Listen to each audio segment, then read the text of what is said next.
이야기 하나 들려드릴게요. 엄마 낙타와 아기 낙타가 이야기를 나눴습니다. 엄마, 나는 왜 큰 발톱이 3개나 있어?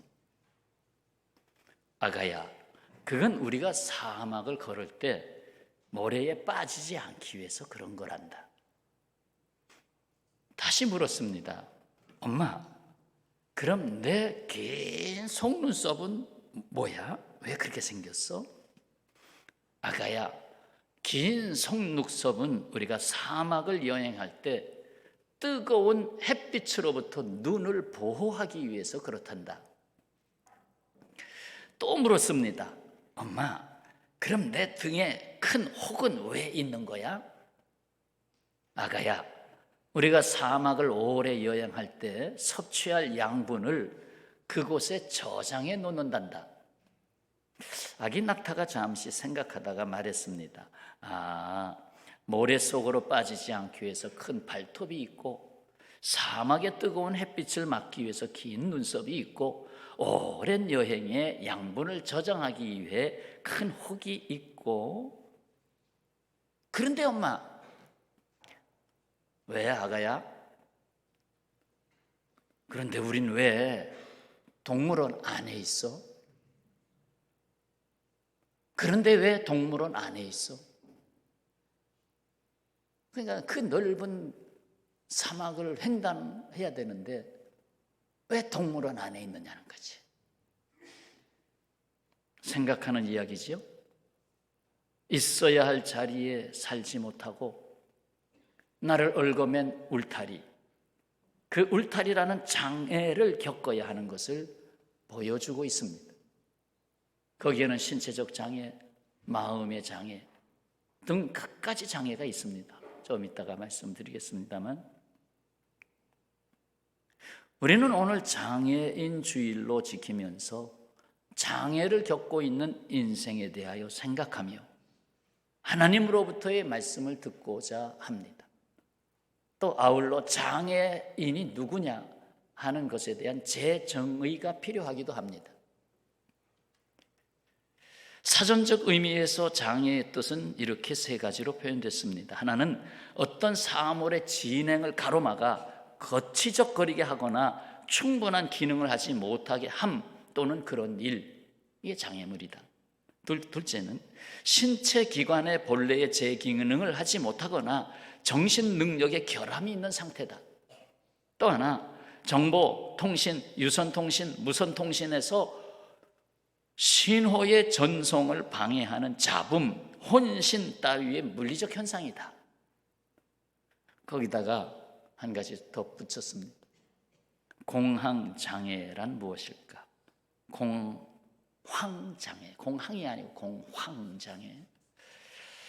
뚜렷한 근거나 이유 없이 갑자기 심한 불안과 공포를 느끼는 공황 발작이 되풀이해서 일어나는 병으로서, 공황 발작이 일어나면 심장이 빨리 뛰고 호흡이 가빠지는 등의 증상을 보이며 곧 죽을 것 같은 두려움을 느끼게 된다. 이게 이제 공황 장애로 표현이 된 말입니다. 우리나라 전체 장애인 수는 2020년 기준으로 262만 명 정도였습니다. 전체 인구의 5%를 차지합니다. 물론 드러나지 않은 장애도 많죠. 곧 100명 중에 5명이 크고 작은 장애를 겪고 있다는 말입니다.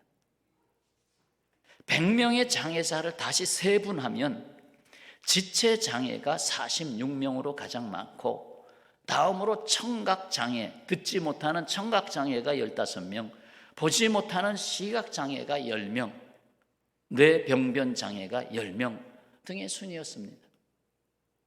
실제로 장애 원인의 80%가 후천적 질환이나 사고에 의해서 나타납니다.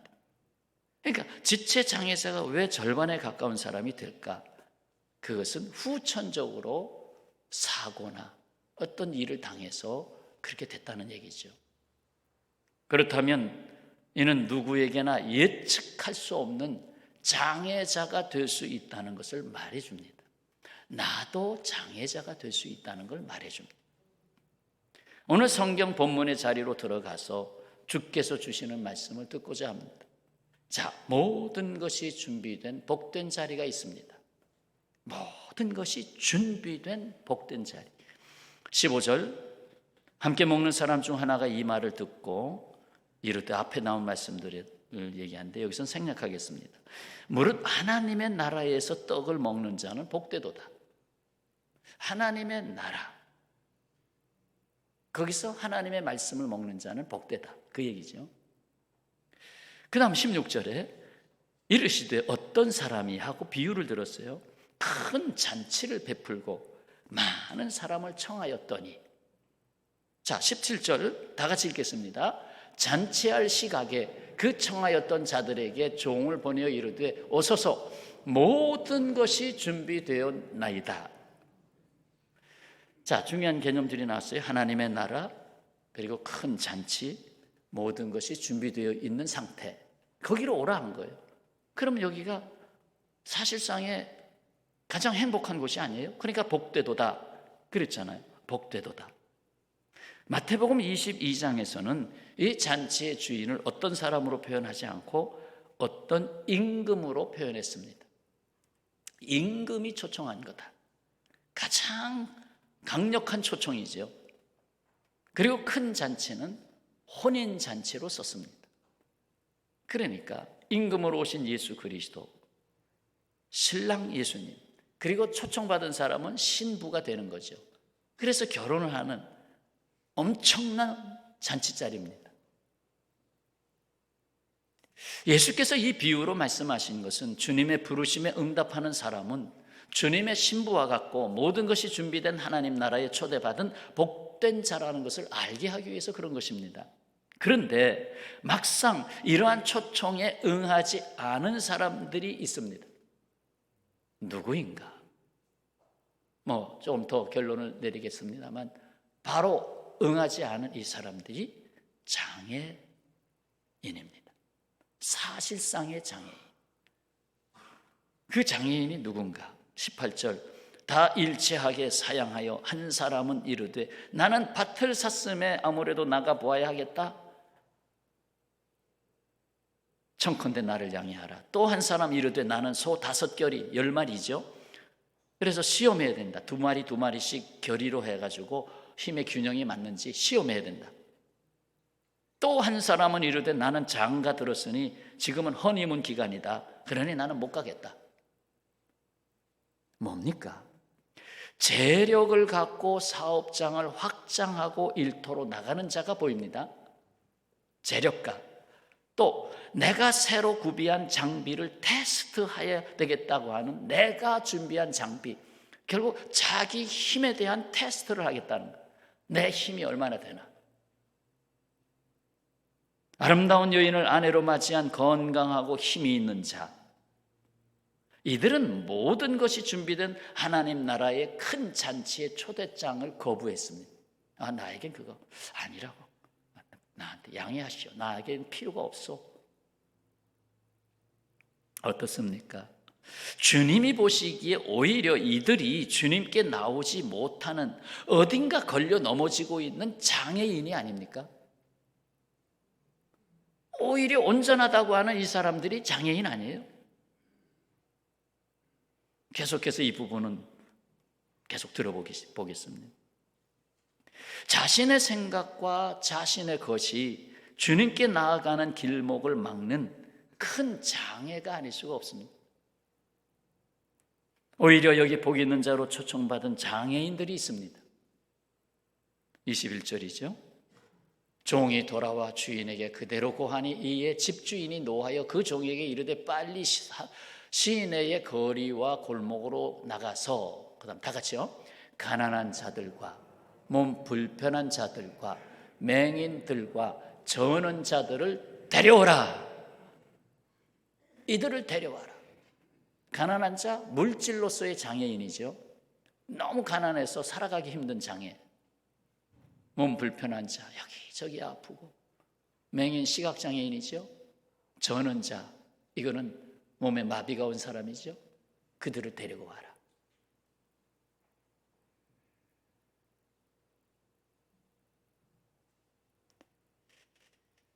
이는 주께서 함께 하시려고 하는 자가 누군가를 말해주고 있습니다.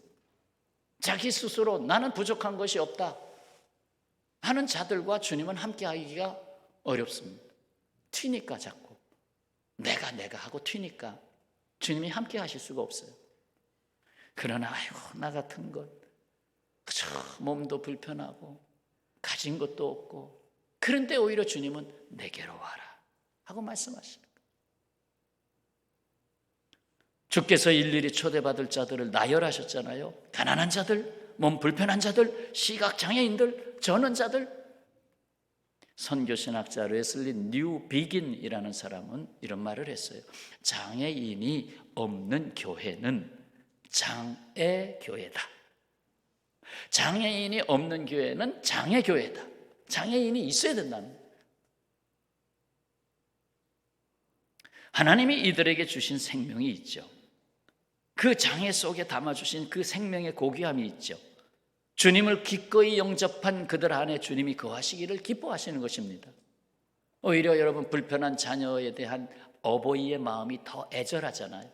아유 제가 이래서 저는 태어나면서부터 뇌성마비였는데 그러면 평생 그 아이를 곁에 두고 내가 먼저 가면 안 되는데 하고 그 아이 곁에 머물게 되잖아요. 주님의 마음이죠. 천재로 불리던 한 영국 대학생이 있었습니다. 무신론자였던 그는 주로 나약한 사람들이 하나님을 믿는다고 혹평을 했습니다. 저 나약한 사람들이니까 주여 주여 하면서 나가지 나같이 천재, 나같이 모든 것을 알고 나같이 우수한 사람은 굳이 종교를 가질 필요가 없어. 그러던 어느 날 사고를 당했습니다. 후천적 장애, 두 눈을 잃었습니다. 처음에는 더더욱 하나님을 원망했으나 하나님이 정말 살아계시다면 나에게 이럴 수 있는가? 더욱 원망했으나 그에게 다가오는 하나님의 사랑에 젖어들게 됩니다. 그리고 십자가에 못 박혀 죽으시고 사흘 만에 부활하신 예수님을 구주로 영접합니다. 그때부터 그의 삶은 완전히 달라지기 시작했습니다. 시각장애인을 위한 점자를 연구해서 점자 타이프라이터를 개발했습니다. 점자 성경도 만들었습니다. 그 사람의 이름은 윌리엄 문이라는 사람입니다. 그의 삶을 바꾼 것은 신앙의 눈이었습니다. 이렇게 단정하면 하나님 너무 매정하다 하실지는 모르겠지만 하나님이 그의 육신의 교만의 눈을 빼앗아 가셨습니다. 그리고 신앙의 눈을 넣어주셨습니다. 그가 이렇게 신앙 간증을 했습니다. 장애 없이 믿지 않는 삶보다 장애를 아는 신앙의 삶이 훨씬 뭐하다? 행복하다. 그게 복 있는 자라는 거예요. 장애를 안고 있지만 신앙을 갖고 있는 자는 장애가 없지만 신앙이 없는 자보다 훨씬 행복하다. 맞습니까?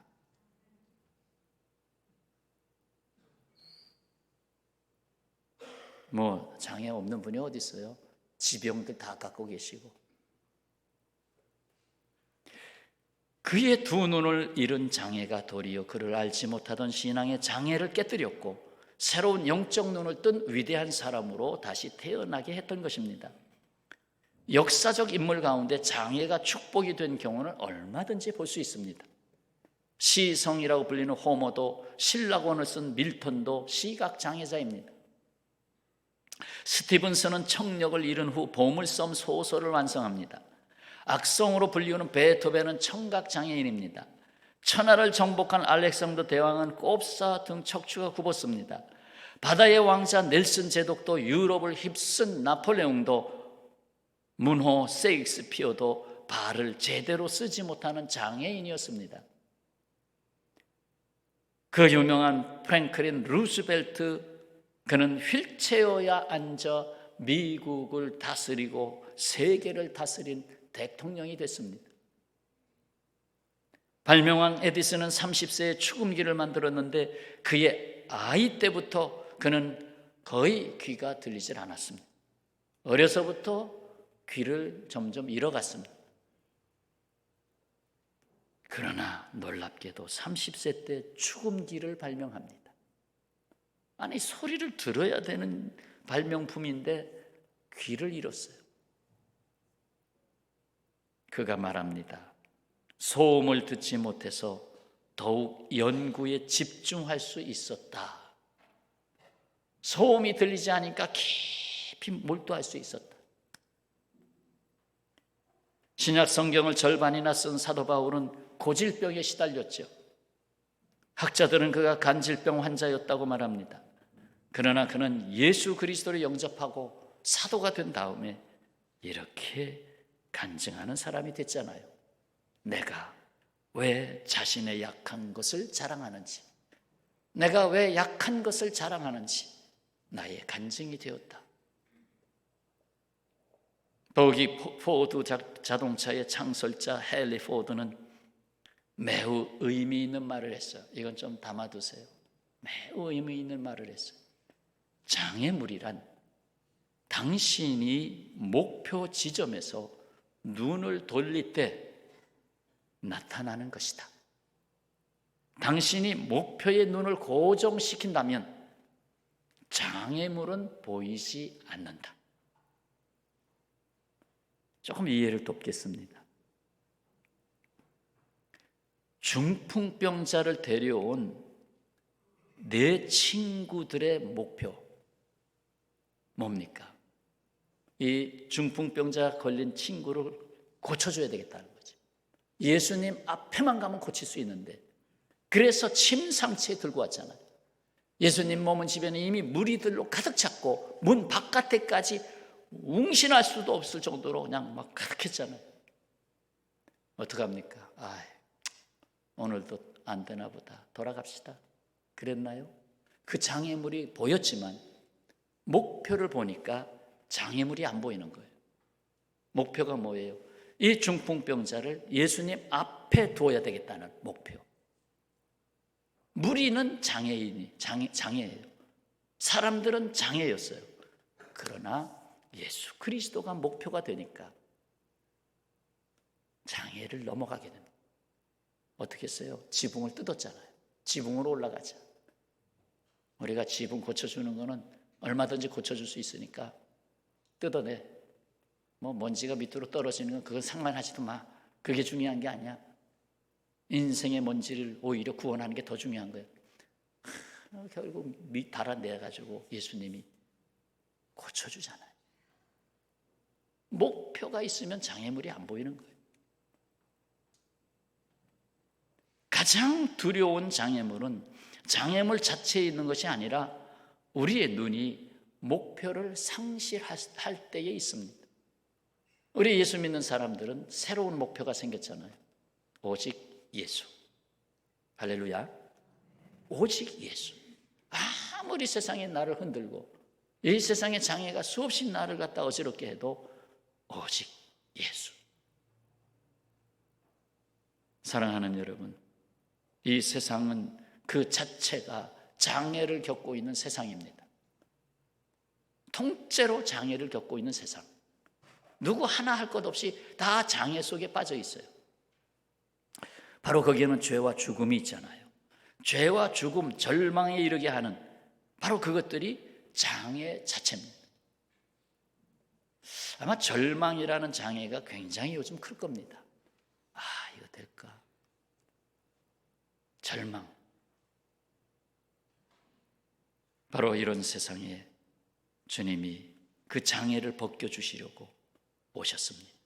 우리가 아파할 때 아픔을 지시기 위해서, 우리가 넘어졌을 때 넘어짐을 지기 위해서, 우리가 병들어 소망을 잃었을 때 우리의 질고를 지기 위해서, 우리가 죽음에 처했을 때 그 죽음을 지기 위해서 주님은 골고다 언덕에 오르셨고 수없이 넘어지시며 가장 크고 무거운 십자가를 지셨습니다. 바로 주 예수 그리스도께서 이 세상을 구원하기 위해서 장애인과 같이 되셨습니다. 이 세상 장애를 지고 가기 위해서 예수님이 장애자가 되셨습니다. 사랑하는 여러분, 주님이 주인이 되시는 잔치는 바로 저와 여러분, 그리고 더욱이 장애를 안고 있는 성도 여러분의 것입니다. 앞서 청함을 받은 이들은 하나같이 주님의 잔치를 맛보지 못했습니다. 안타깝게도 주께서 그들에게 말씀합니다. 24절, 내가 너희에게 말하노니 전에 청하였던 그 사람들은, 멀쩡한 그 사람들은 하나도 내 잔치를 맛보지 못하리라 하였다 하시니라. 여기에는 암시가 들어가 있어요. 바로 이스라엘, 선택된 백성들 이스라엘이 온전히 구원받아야 되는데 그 먼저 청했는데 그들이 예수님을 온전히 영접하지 않고 오히려 십자가에 못 박으시오 하고 예수님을 십자가에 못 박았잖아요. 하나도 내 잔치를 맛보지 못하리라. 그래서 그 복음이 이방인에게 넘어갔죠. 온 세상으로 넘어가 버렸어요. 그리고 한 바퀴 다 돈 다음에 마지막에 이스라엘 땅으로 다시 들어갈 겁니다. 지금도 부분적으로 들어가 있지만, 그래서 마지막 이스라엘을 구원하고 나면 종말이 옵니다. 거의 선교사적인 역사관입니다.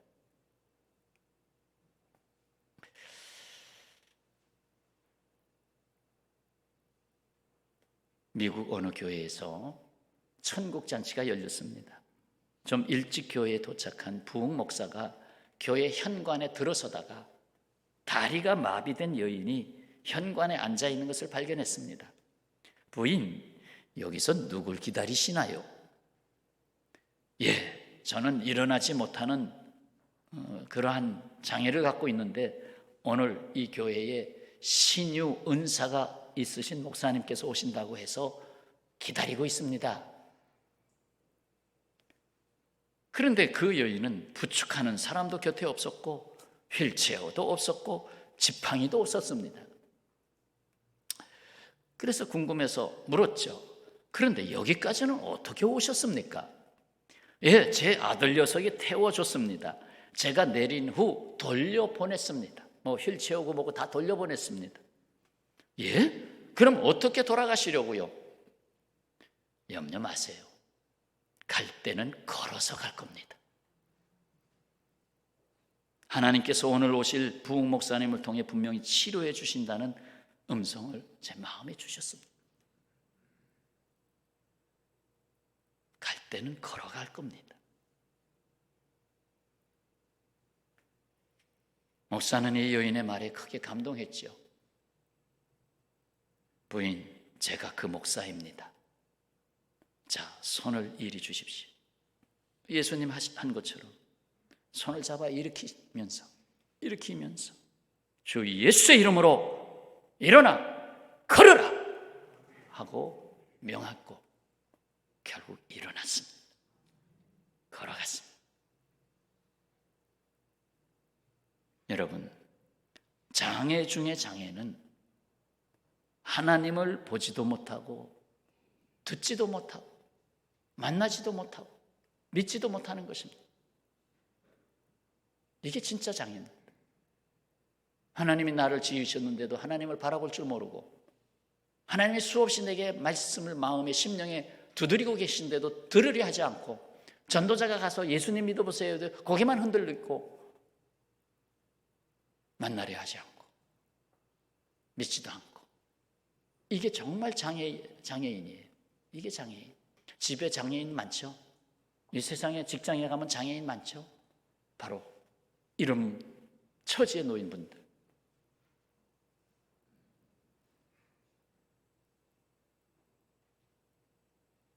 무엇보다도 하나님을 떠난 죄인의 장애는 삶의 존재 본체인 영혼의 장애입니다. 영혼의 장애.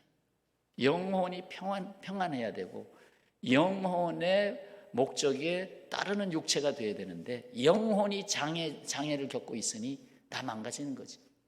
내 영혼이 잘된 것 같이 내가 범사에 잘 되기를 원하노라 했는데 영혼이 잘 안 되는데 어떡합니까?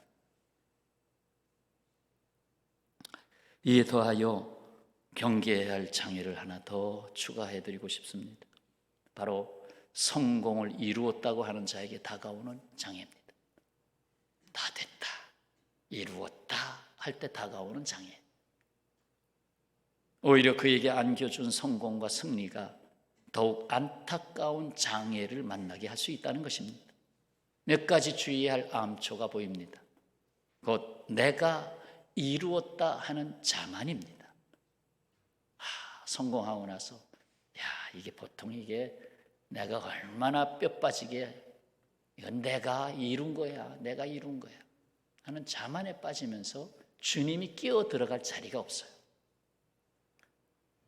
내가 주인이 돼버리는 죄의 함정입니다. 이거 다 내 거야. 내가 이룬 빌딩이야. 이거 내가 산 밭이야. 내가 주인이 돼버리는 죄의 함정. 죄의 속성이 뭐예요? 자기 중심 아니에요. 자기 중심이 되면서 전부 관계성이 파괴되잖아요. 그러나 죄의 씻임을 받고 구원받으면 바뀌죠. 자기 중심이 아니라 타자 중심적으로. 나는 저 사람 속에 들어있다. 나를 발견하려면 저 사람 속에서 나를 찾아야 된다. 타자 중심적으로 바뀝니다. 다시 말해서 배우자를 행복하게 해주면 내가 그 안에서 행복으로 돌아오게 되고, 배우자를 망가뜨리게 되면 내가 망가지는 삶이 되죠. 그러니까 내가 주인이 되는 죄의 함정에 빠지게 된다. 성공이 가져오는 위험성, 또한 만족에 이르지 못하는 세속적인 성공에 이끌리는 탐심, 끊임없는 탐심, 건축왕, 빌라왕 요즘 한참 문제가 되고 있잖아요. 100채도 모자라서 1000채, 1000채도 모자라서 2000채 하면서 계속 탐심이 불어나가지고 감당할 수가 없는 거예요.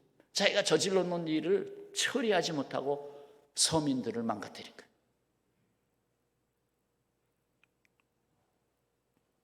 그렇습니다. 장애물 중에 장애물은 무엇보다도 자기 자신이 될 수 있다는 것입니다. 최초의 에베레스트 산을 정복한 에드먼드 힐러리 경이 이런 말을 했습니다. 우리가 정복한 것은 산이 아니라 우리 자신이다. 에베레스트 산을 정복한 것이 아니라 우리 자신을 정복한 것이다.